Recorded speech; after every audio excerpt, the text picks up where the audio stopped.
Hello, I am Dr. Sanjay Bhatia, Senior ENT Consultant, Fortis Hospital Mulund. Today we will speak on some advances which are happening into the ENT subject, and we share our department with neurosurgery, chest physician and others. Because of the advent of a better radiological evaluations, we are nowadays diagnosing more of the tumor pathology, more of the telescope advancements which are happening, so the nasal endoscopic surgeries are evolving. And with the training concepts, better we are becoming. So along with our colleagues of neurosurgery, we are going into the areas where we shake hands.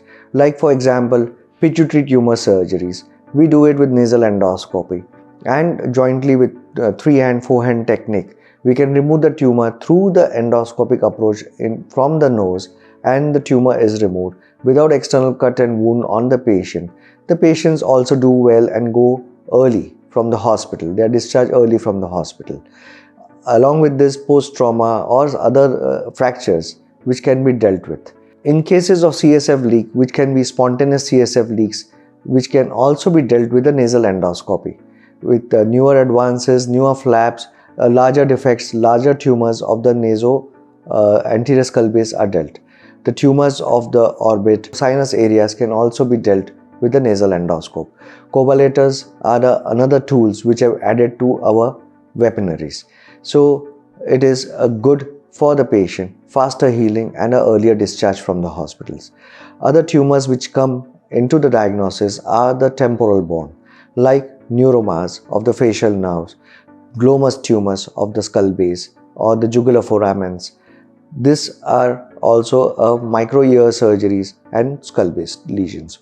The facial nerve also can be reanimated or grafted primarily into these tumor lesions. The patients do well in these cases also.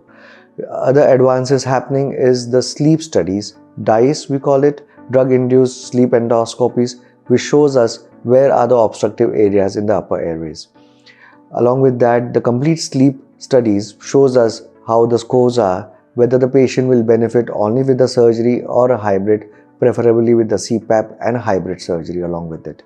We have the robot, which can be used for transoral robotic surgery, oral reduction surgeries of the tongue base, or the palatal surgeries like uvulopalatopharyngoplasties.